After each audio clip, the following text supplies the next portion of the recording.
Inkuru yacu tuyitangira hano ku kibuga cy'indege. Tuyitangira n'umukobwa mutoya bigaragara ko ashobora kuba avuye ahantu kure mu rugendo. Reka bakwerekana undi mwana mutoya w'imyaka nk'umunani cyangwa 7 wazaga yirukanka. Sinzi impamvu uriya mwana arimo arirukanka. Ukomaze ucunga uno mukobwa arimo aravugana na nyina ati yego mama, yego namaje kujya ku kibuga cy'indege rwose. Mu kanya gatoya ngiye gufata tagisi injyane kuri hoteli aho ndi burare. Ati ugira ikibazo mama, tikanda gukunda bye bye. Reka mfate tagisi yaneguriwe. Ako kanya uwo mwana wirukanka asa nk'afite ubwoba bwinshi. Yaraje afungura cya gikapu kinini ya varisi ya wa mukobwa ahita yinjiramo. Uriya mukobwa wibuke ntago arimo arabibona, arimo arareba tagisi igiye kumutwara. Wa mwana yese afunga imashini. Uko bigaragara no mwana biragaragara nkaho so yakurikiwe. Hari ikindi kigabo cyashyambaye amanete kirimo kiragenda gifite tracking device kirimo kirareba telefone. Kwa kundi ubu urimo urareba aho umuntu aherereye. Cyaje kirukanka kiza kuri wa mukobwa. Kirabwira ati meze bite mukobwa muto? Atumba bare kukurogoya. Umukobwa ati nagufasha iki musore? Ati yego nshaka kumfasha. Ati yari umukobwa wanjye ushobora kuba uri hano hafi. Nago mumboneye. Uyu mukobwa mukuru ati ntago bishoboka. Umukobwa wese yaba ari hehe ko nawe mbonye? Kino gisoti ushaka kumubonye kuko ndimo ndamubona hano hafi. Ati yambaye agapira ka pinki, ni mutoya afite imisatsi miremire. Nago wo mumboneye. Umukobwa ati ibyo uvuga nago mbizi. Nawe mbonye gusa reka nizere kuri buze kumubona hano hafi. Ni umukobwa wamuzi. Ureba no mukobwa atangiye kukigiremo kino kigabo kandi bitewe n'ukuntu umwana aje yirukanka arimo asa nk'uhunga nago namwizera. Ako kanya umukobwa aramubwira ati ngaho mu gikapu. Umugabo agiye kura mu gikapu, umukobwa atamubwira ati oya mbabare musore, urebye mu gikapu wanyerereza, reka mfate tagisi igiye kunsiga. Yareba mu gikapu abasanzemo wa mwana uri muri yirukanka. Mwibuke twabonye umwana yinjiye mu gikapu yitsimbamo, nyamara n'umukobwa nawe nabyeze ko umwana ari mu gikapu. Umugabo byaramubabaje nyuma yo kubona yuko uno mukobwa ashaka kwamwimya makuru. Yakomeje kureba muri telefoni ye arimo arareba ahantu kakana gaherereye. Ngira ngo ngubwe ko karakana uno mugabo ashobora kuba yakambitse tracking device cyangwa se ya device tuma umenya aho umuntu aherereye, ya yindi reba icyerekezo umuntu arimo. Akanya umukobwa yigire muri tagisi aragenda. Umugabo yasigaye abibona yuko byanze bikunze umwana agiye muri iriya modoka. Ako kanya wa mukobwa yase aza hano n'igikapu cye. Kino gikapu kirimo umwana. Nyamara ndagira ngo utuze urebe neza ubuze gusobanukirwa ngo ino mpamvu irimo iratera ku mwana kujya mu gikapu no kwitsimba bingana gutya ni yihe. Nanjye sindayimenya, ariko nuko bigaragara umusore biragaragara ko ashobora kuba yakurikiye no mukobwa ufite umwana mu gikapu. Umukobwa yaje hano kuri hoteli abwira ushinzwe kubakira ati abimeze bite? Ati Emile Sanders. Uno mukobwa yitwa Emile Sanders. Unungo muri hoteli amubwiye ati icyumba cyawe ni 301. Ati akira urufunguzo rwacyo. Ati James arakujyana kugezeyo, agutwaza igikapu, narangiza kugezayo agusigeyo aho ngo niho urarara. Umukobwa ati murakoze cyane. Umukobwa yijyanye n'ikigabo kiri hano gifata igikapu cya gitwaye kirimo umwana. Gusa muri bose nawe ubizi. Aho kanya abazamutse muri sanseri barimo barekeza ku cyumba cya 301 aho umukobwa agomba kurara. Nyamara umukobwa afite umwana muto mu gikapu bisa nkaho yamuhungiyeho, ariko umukobwa ndatabizi. Hari ikigabo twabonye cyambaye amarinete kirimo kiramukurikira. Niba kimushaka hiki gusa cyabeshye no mugore cyangwa no mukobwa ngo ni umwana wacyo, kandi mu by'ukuri kuno wa mwana yahungaga ntabwo yabahungaga papa we. Uza gucunga neza uraza kumenya aho biri kugana, uraza no kumenya impamvu bino biri kuba, uraza kumenya icyo umugabo ashaka n'icyo ashaka uriya mwana. Ndagusaba ngo niba ukunda inkuru nk'izi ngizi ukande subscribe, like, comment na share. Ino nkuru gisherenga ku bantu bakunda inkuru nk'izi ngizi bajya babona inkuru nk'izi zirimo inyigisho. Ako kanya James yasezeye Emile Sanders aramubwira ati mugore ngajye mu cyumba cyawe nigendere. Ako kanya uno mugore yagize amakenga ati uno mugabo kumurana mwizeye, sinzi impamvu ndi kubona mukemanga wagira ngo hari ikintu kibi cyihishe inyuma. Ucunge umugore yinjiye mu cyumba cye nk'ibisanzwe agomba kuramo muri hoteli, nyamara yinjiranyemo umwana mu gikapu. We nagabizi yinjiranyemo umwana usa nk'uwahungiyemo igihe bari bamukurikiye gusa, ariko ntago umugore abizi. Ako kanya akimara gutereka igikapu hariya, wa mwana mutoya yaraje asohoka muri cya gikapu. Ucunge neza umwana yasohotse mu gikapu gake gake n'ubwoba bwe. Kumbe kuri hoteli hamwe umukobwa aje kurara n'umwana. Wa musore uri muri higa wa mwana nawe yarinjiye, araza hano neza hahandi wa mukobwa ahengukiye. Arambwira ati meze bite mukobwa? Ati ndagira ngo rero umfashe umugore wanjye yitwa Emile Sanders. Aje hano muri hoteli, yaragize urugendo rutunguranye gusa yagiye ibyo tutavuganye. None nshaka kuvugana nawe kuko telefoni ye ndimo ndayihamagara nkumva nagiriho. Ese wanyemera ukambwira ahantu ari ngagenda ngamuvugisha? Ati n'umugore wanjye. Ati rwose yambaye jacket y'umukara. umugabo atanga ibimenyetso bumva ko ari umugore we. Ako kanya wa mwana amaze kuva mu gikapu n'ubwoba bwinshi yaraje, ntabwo nawe yazi ngo yagiye mu gikapu cyande, ahita yihisha inyuma y'intebe. Ucunga akana gafite ubwoba bwinshi cyane, bisa nkaho kahamutse hari umuntu urimo urakirukankana. Umukobwa arimo arihanagura yumvise ikintu gikome inyuma. Umukobwa agira ubwoba ati ndi kumwe nandi mu cyumba, ati ninde uraho inyuma? Arebye igikapu cye abona kirafunguye, yagiye yirukanka akuyeho umusego abona akana gatoya. Akana gatangira gutakamba ati mbabarira rwose, mbabarira ntunsubizeyo. Ati rwose uriya ntabwo ari papa wa nyawe, uriya muntu aherekana nyirukankaho. Ati mbabarira rwose. Umukobwa ati oya tuza mwana wanjye, ese bakwita n'ubundi kuki wari mu ibage yanjye? Ati nanjye impamvu nari mu ibage yawe nta handi nari mfite ho kujya, nagiye mu gikapu cyawe kuko nabonaga bankurikiyemo baranyirukankana. Uriya mugabo mu by'ukuri arimo aranyirukankana kandi abeshya ngo ni papa, si papa. Umugore amaze ati okay mwana tuza wigira ikibazo, aka kanya uratekanye, ndagusezeranya ko ndi bukurinde, ngaho mbwira ikiri kujya mbere, ni ukubera iki uriya mugabo kwirukankaho? Reka batugarure hano kwa mukozi muri hoteli. Asabwe n'umugabo ati umugore wawe ari mu cyumba cya 301. Uno musore arimo arabeshyira ntago ari umugore we, twe twabibonye.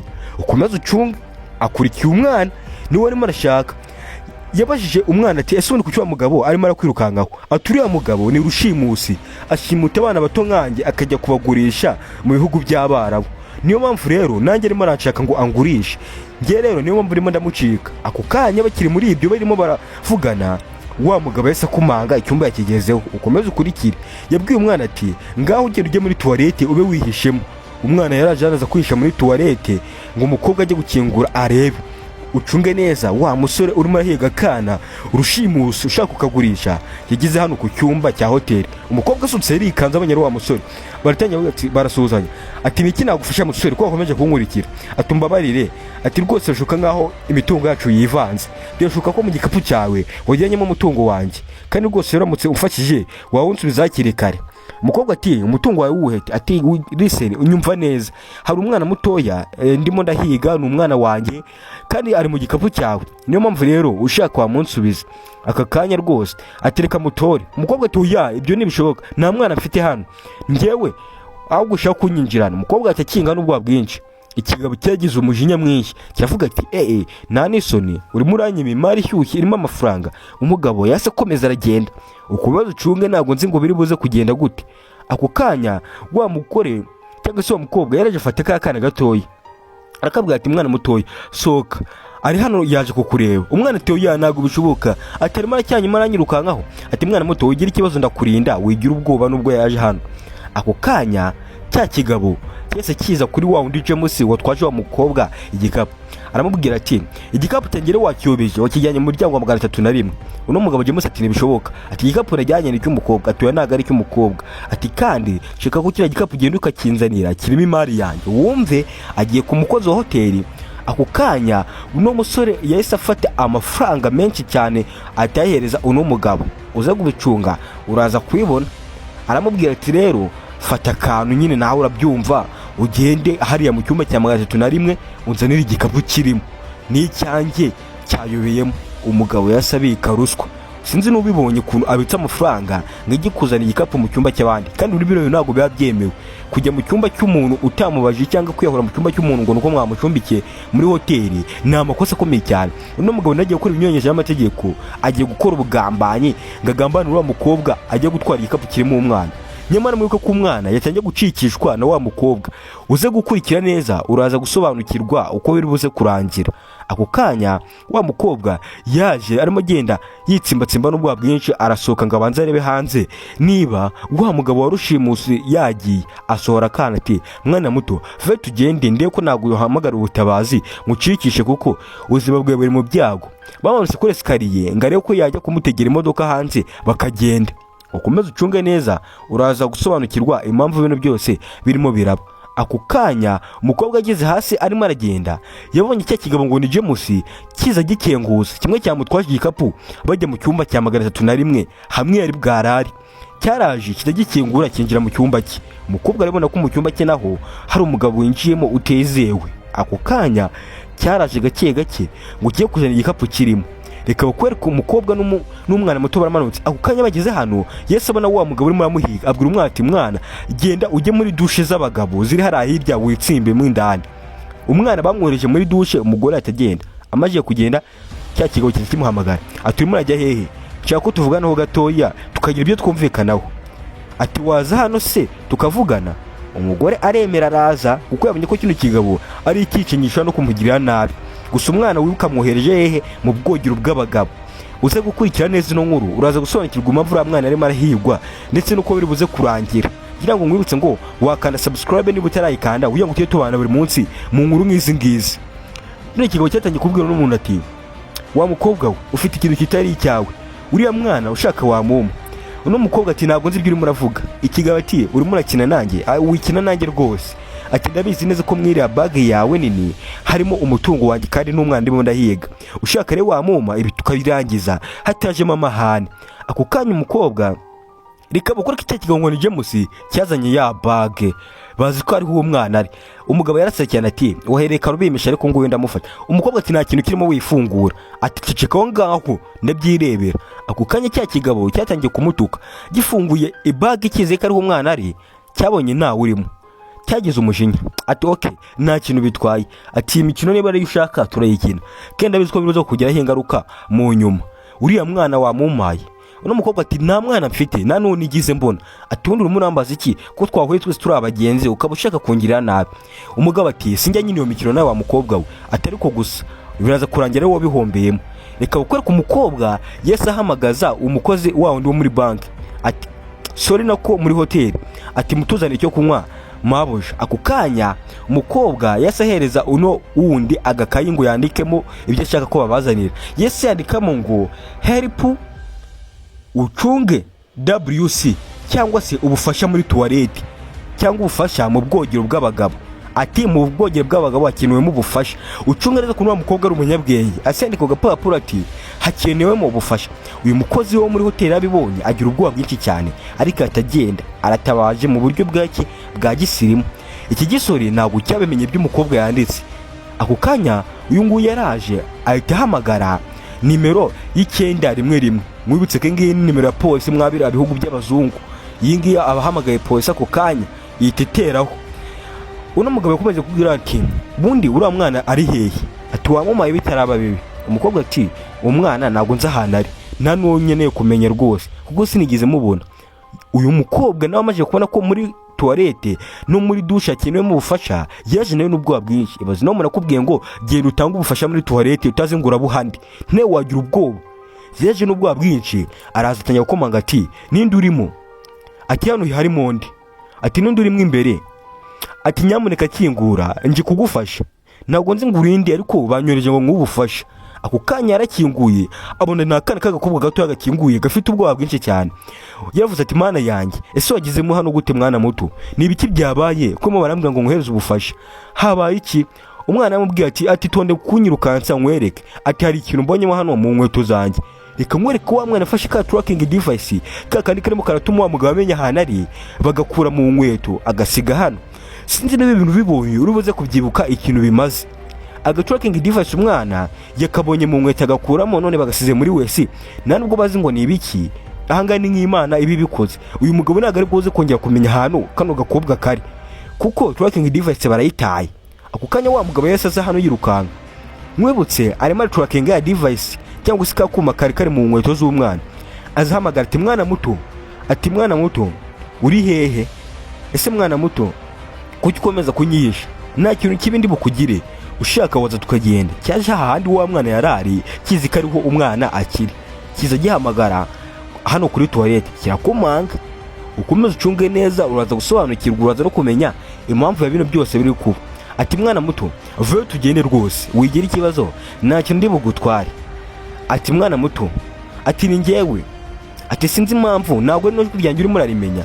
Ati wigira ikibazo ariko vuye tugende nta kintu ngutwara. Ikigabo rimwe birasa nkaho kirimo kirahamagara umwana kizi ko akirimo hano indani muri wese ariho yihishe. Nyamara wibuke wa mukozi wo muri hoteli yamutabaye yamushikishije. Cyaravuze ati rimwe kabiri gatatu kitagikingura umuryango. Akinguye yamubuzemo arumirwa. Ati okay. Ati mwana muto nawe utangiye gukina imikino nanjye. Yarongera trackinga ngareba ahantu umwana ari. Yabonye n'ubundi umwana araho hafi. Nyamara mwibutse ko umwana atakiraho hafi ahubwo kakuma yari yamushyizemo niko kakiraho hafi. Niko kari kumujijisha no mwicanyi warushimuse. yaraje atangira guhamagara ati mwana muto ndakeka ijwi ryanjye urizi, kuki udasohoka ngo tugende? Sohoka ndabeze urimo hano cyangwa nkwisangiremo. Ati mwana muto sohoka. Mwibutse wa mukobwa wundi yasigaye hahandi ubwo bari ndetse wondo cikisha umwana ntago tuzi ngo yamujyanye muri buze kubimenya byose uko biri buze kugenda. Ikigabo cyabonye umwana adakingura, mwibutse nawe urimo kitagisunika urugi, cyararebye kibona ka kuma abana bagatayemo hano imbere, ahubwo umwana yagiye. Ukanya wa mukobwa yaraje atakingura urugi rw'ahantu kino kigabo kiri, sinzi n'ubu utabibonye, cyatangiye gusakuza giti kingura urugi, uranyingirana na n'isoni. Umukobwa yarakinze, cyabonye ka gapapuro kanditseho ngo help in WS, ati cyangwa ubufasha muri wese. Cyatangiye guhamagara ati kingura umuryango, ati ninsohoka mwese ndabica, nibwo tutinyuka kunyingirana hano muri toilette, ngewe umuntu w'umugabo kanyingira muri toilette. Kigabo nacyo byaragicanze, wa mukobwa asa nk'agikingiranye muri toilette, hano shaka nahamagara polisi ntabwo cyabona uko gisohoka. Ako kanya nk'uko nyimara kubivuga bahise bakingura, ati amaboko yawe hejuru. Ako kanya polisi yese hagira, wibuke cyagiye bamara kumuhereza urupapuro ruriho ubufasha, yasamagara polisi yamaje kuhagera. Umugabo bahise bamwambika amapingu. Ako kanya wa mukobwa watabaye umwana bahise bahura barahoberana, ati mwana muto wigira ikibazo, aka kanya umeze neza, twahamagaye ubutabazi. Barakezanye cya gisore cye cyarushimuza. Ako kanya yese avuga ati uno mukobwa avuga ati hari undi muhungu waje yiba ibage yanjye arayitwara, nawe mu mufunga. Ati n'uyu nguyu ni James. Bahise bafatana James nawe bahita bamukanyaga, tayari ibingibi byite kugukanira urugukwiye. James nawe ndetse n'umusore bose ko ari babiri barabafashe, barababwiye ati mwebwe mwakoze amakosa kandi byanyu byamenyekanye, niyo mpamvu yo mugomba kujya gufunga. Ako kanya yashinzwe umutekano bahise babatwara. Ure kuno mukozi wo muri hoteli nawe akoze ubutabazi bwibanze ku kana kari kagiye gushimutwa. Ako kanya yatangiye kumushimira ati urakoze cyane rwose, urakoze guhamagara polisi. Umukobwa ati yego ni inshingano zanjye kuba natabara umuntu uje muri iyi hoteli. Yese abwira kana ati wakana we rwose uratekanye kandi aka kanya tumaje kugutabara, nugira ikibazo uraza gusubirana n'ababyeyi bawe. Ako kanya yese abona umuvandimwe arimo aramuhamagara, yaraje kumureba kuri hoteli. Umwana atangiye kubwira umuvandimwe wanjye ati bari banshimuse umuvandimwe wanjye. Umuvandimwe ati ese byagenze bite? Ati ndibaze gukubwira nitugera mu rugo, aka kanya nta kintu nakubwira, ndumva nanjye mfite ubwoba. Umukobwa wari waje muri hoteli yarokoye akana ndetse no muri hoteli nawe afasha akana, bose baramurokora. Umwana yafashe umuvandimwe we basubira mu rugo. Inkuru yacu nayo ikaba uko nguko irangiye. Ndagira ngo ngusabe niba ukunda inkuru zacu tuguha buri munsi, kanda subscribe, ukanda like, ujye no muri comment umpe igitekerezo cy'ukuntu ino nkuru yibonye cyangwa se isomo wungukiyemo. Ni impamvu rero nakugira gusaba ngo ino nkuru uyisharinge ku bandi bantu zibakunda inkuru nk'izi ngizi, bajye bazibonera ku gihe kandi nabo zibanyure. Nge mubana ku munsi kundi nk'ibisanzwe, ndi Kwizera Methode. Naho butaha.